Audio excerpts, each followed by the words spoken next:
بسم اللہ الرحمن الرحیم۔ بسم اللہ الرحمن الرحیم۔ السلام علیکم عزیز طلبہ کرام، امید ہے آپ حضرات خیریت سے ہوں گے۔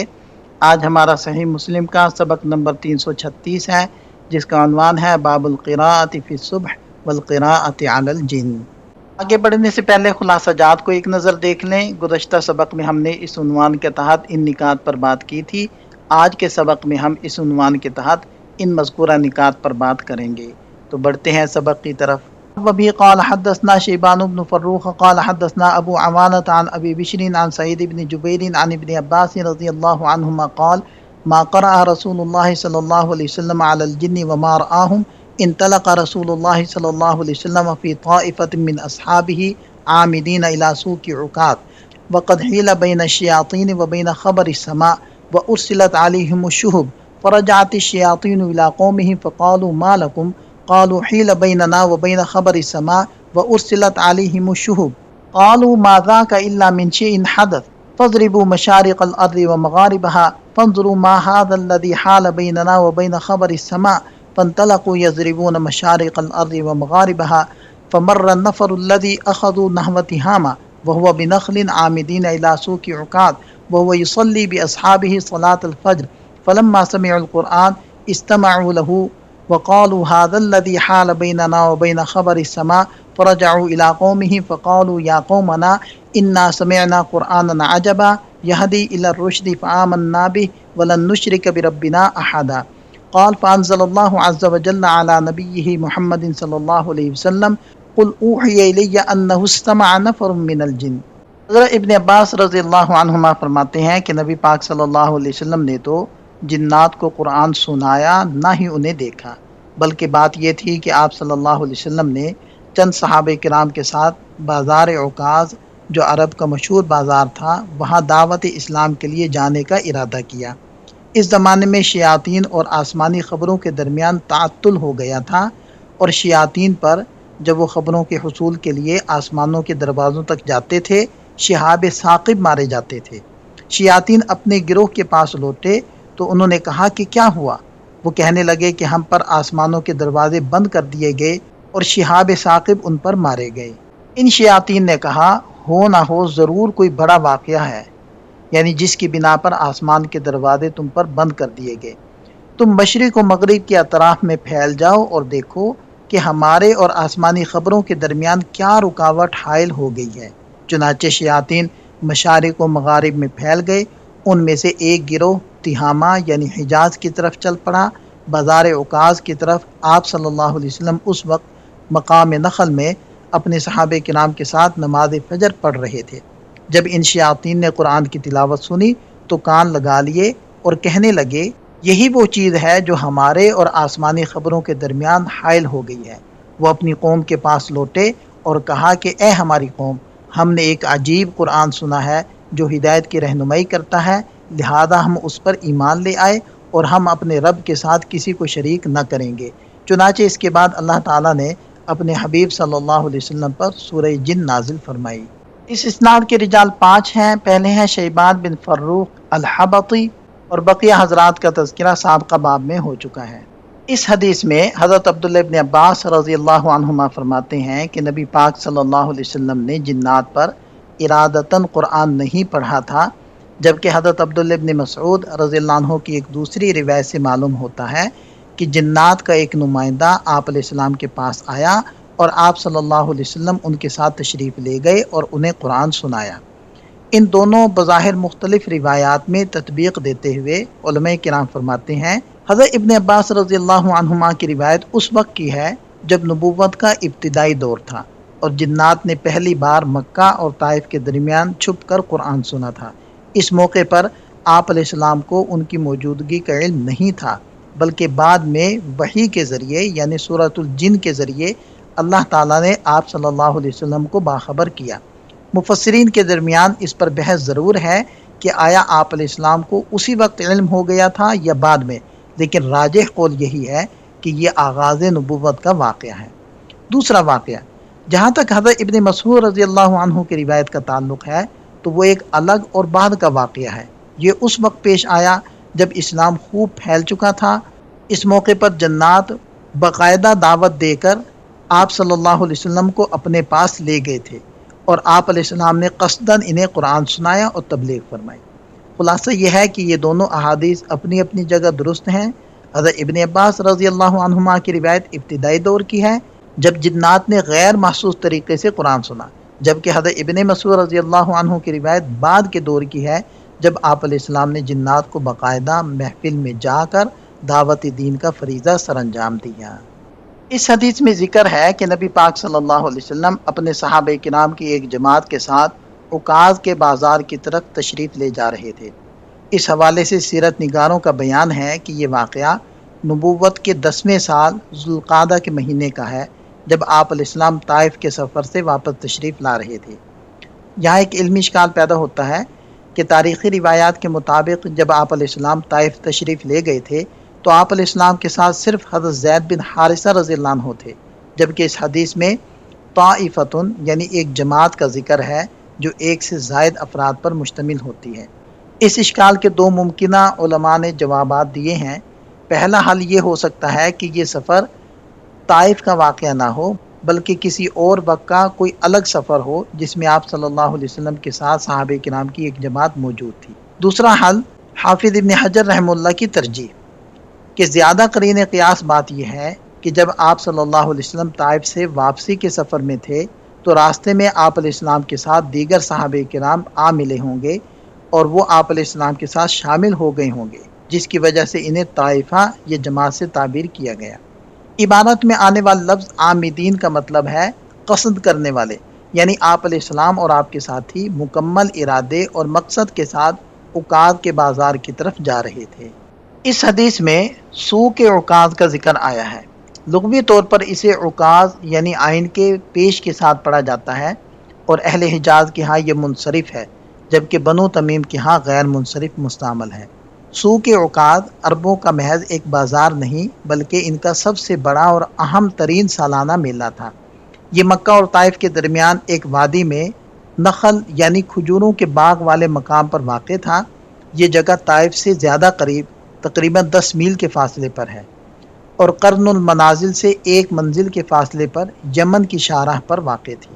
مورخین کے مطابق اس بازار کی بنیاد واقع فیل سے 15 سال پہلے رکھی گئی تھی اور یہ سن 129 ہجری تک مسلسل قائم رہا، یہاں تک کہ خارجیوں کے حملے اور لوٹ مار کے بعد اسے ترک کر دیا گیا۔ حضرت حکیم بن حزام رضی اللہ عنہ کی روایت کے مطابق جاہلیت میں حج کے سیزن میں ان بازاروں کی ایک خاص ترتیب تھی۔ یکم ذوالقعدہ سے 20 ذوالقعدہ تک سوق عکاظ لگتا تھا، 21 ذوالقعدہ سے یکم ذوالحجہ تک سوق مجنہ لگتا تھا 10 دن کے لیے، اور یکم ذوالحجہ سے 8 ذوالحجہ تک سوق ذوالمجاز 8 دن لگتا تھا۔ اس کے بعد لوگ حج کے ارکان کی ادائیگی کے لیے مینا کی طرف روانہ ہوتے تھے۔ حضرت جابر رضی اللہ عنہ روایت کرتے ہیں کہ نبی پاک صلی اللہ علیہ وسلم نے اپنی نبوت کے ابتدائی 10 سالوں میں مسلسل ان بازاروں کا رخ کیا جہاں آپ علیہ السلام لوگوں کے خیموں میں جا جا کر اللہ کا پیغام پہنچاتے اور انہیں دین کی دعوت دیتے۔ حدیث میں لفظ حیلہ استعمال ہوا ہے، اس کا مطلب ہے روک دیا گیا یا حائل ہو جانا۔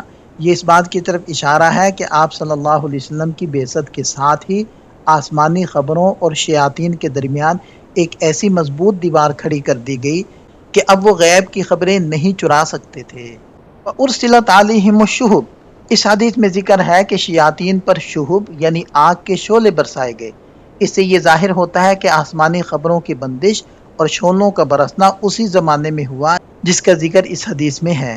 مستند روایات اور کثیر احادیث اس بات پر متفق ہیں کہ آسمانی خبروں پر پہرا اور شعلوں کا برسنا بعثت نبوی کے بالکل آغاز ہی میں شروع ہو گیا تھا۔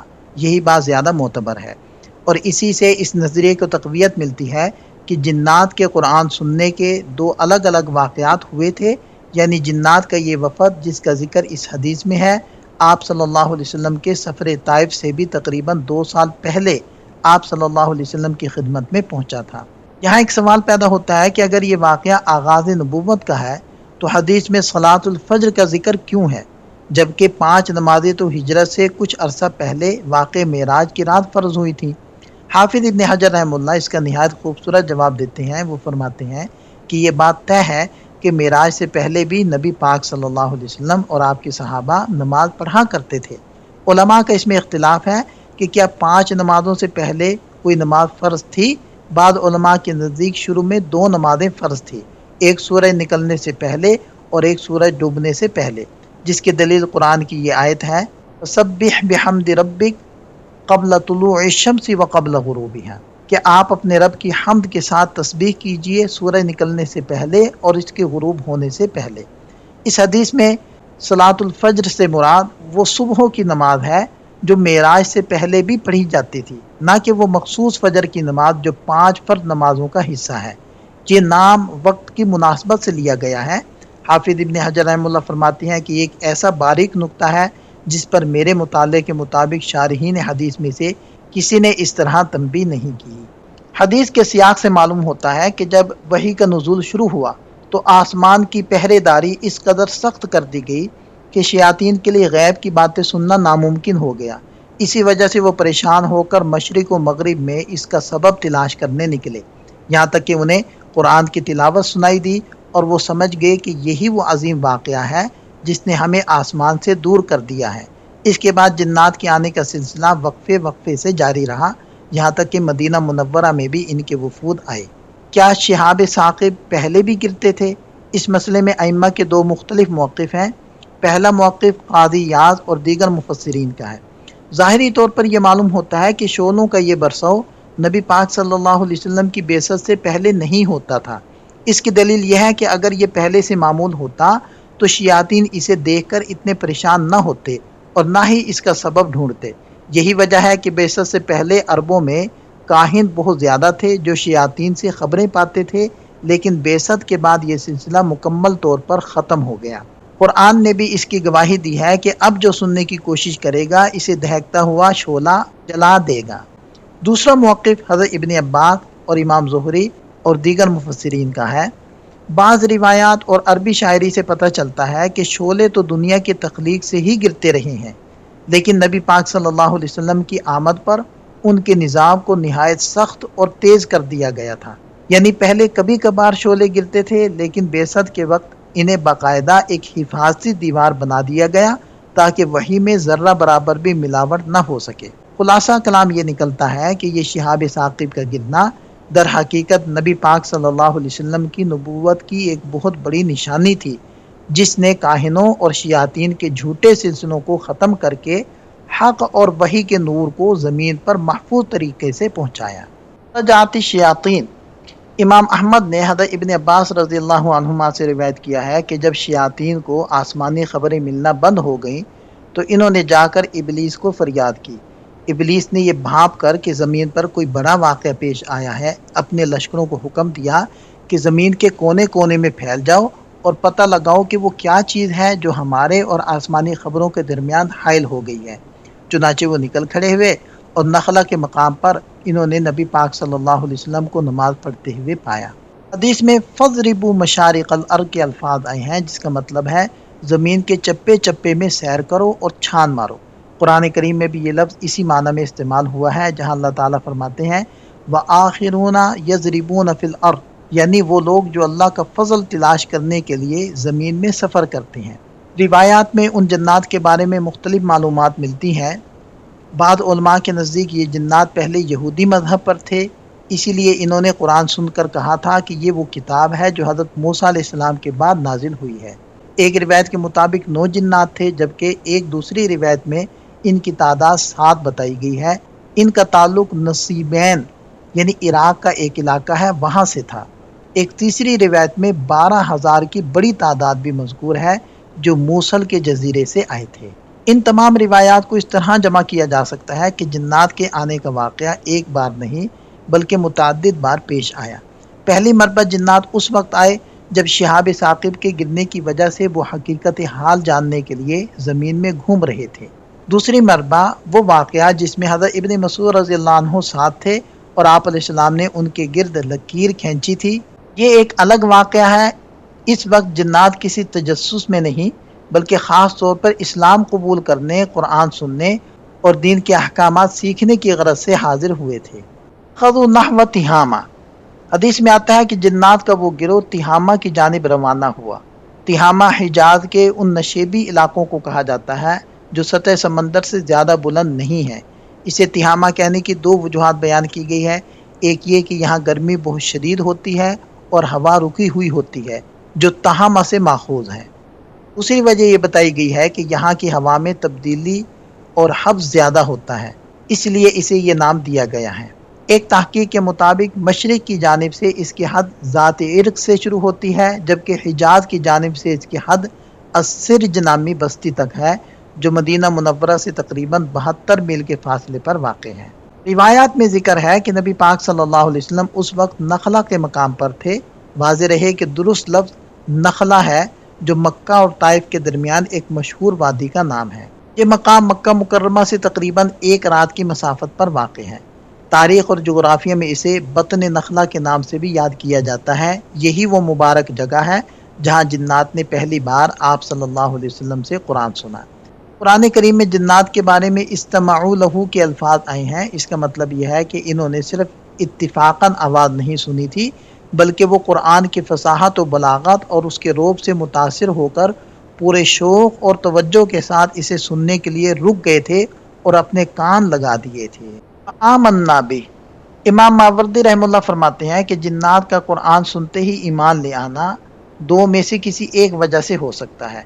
یا تو انہوں نے قرآن کے معجزانہ اسلوب کو دیکھ کر یہ جان لیا کہ یہ کسی انسان کا کلام نہیں ہو سکتا، یا پھر ان کے پاس سابقہ آسمانی کتابوں کا علم تھا جن میں نبی پاک صلی اللہ علیہ وسلم آخر الزمان کی آمد کی نشانیاں موجود تھیں۔ حافظ ابن حجر عسقلانی رحمہ اللہ فرماتے ہیں کہ ایمان لانے کے طریقے صرف ان دو تک محدود نہیں ہیں۔ اللہ تعالیٰ کسی کے دل میں بھی حق کی طرف پیدا کر کے اسے ہدایت دے سکتا ہے۔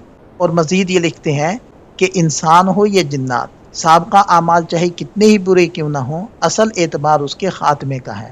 غور کریں کہ ابلیس نے جن جنات کو اس مہم کے لیے منتخب کیا تھا وہ یقیناً شر اور شرارت میں سب سے آگے ہوں گے، اس لیے انہیں اتنے اہم کام پر لگایا گیا، لیکن اللہ کی تقدیر میں ان کے لیے ہدایت لکھی تھی۔ چنانچہ قرآن سنتے ہی ان کی کایا پلٹ گئی اور وہ شر کے اعلیٰ مقام سے اٹھ کر ایمان کے درجے پر فائز ہو گئے۔ یہ بالکل ویسا ہی واقعہ ہے جیسے فرعون کے جادوگروں کا تھا۔ وہ آئے تو مقابلہ کرنے کے لیے تھے مگر سجدے میں گر کر مومن بن گئے۔ حضرت ابن عباس رضی اللہ عنہما بیان کرتے ہیں کہ جب جنات نے نبی پاک صلی اللہ علیہ وسلم کو نماز پڑھتے دیکھا اور یہ مشاہدہ کیا کہ صحابہ کرام آپ علیہ السلام کے اشاروں پر کس طرح فدا ہو رہے ہیں، جس طرح آپ رکوع کرتے ہیں تو سب رکوع میں جاتے، آپ سجدہ کرتے تو سب سجدے میں گر جاتے، تو وہ صحابہ کرام کی اس بے مثال اطاعت و فرما برداری کو دیکھ کر دنگ رہ گئے۔ قرآن کریم کی آیت کادو یکونون علیہ لبدا کہ وہ اس پر ٹوٹے پڑتے تھے، اس کی ایک تفسیر یہ بھی ہے کہ جنات صحابہ کرام کے اس والہانہ انداز عبادت اور اتحاد کو دیکھ کر حیرت زدہ ہو گئے تھے اور انہوں نے اپنی قوم کو جا کر یہ سب بتایا کہ وہاں کیسا عجیب اور پرکشش منظر دیکھا ہے۔ ہم اپنے سبق کو روکتے ہیں اور اس سبق سے متعلق مزید اہم مباحث کو ہم اگلے سبق کا حصہ بناتے ہیں۔ تو ملتے ہیں نئے سبق کے ساتھ۔ اللہ تعالیٰ ہم سب کا حامی و ناصر ہو۔ دعا میں یاد رکھیے گا۔ السلام علیکم۔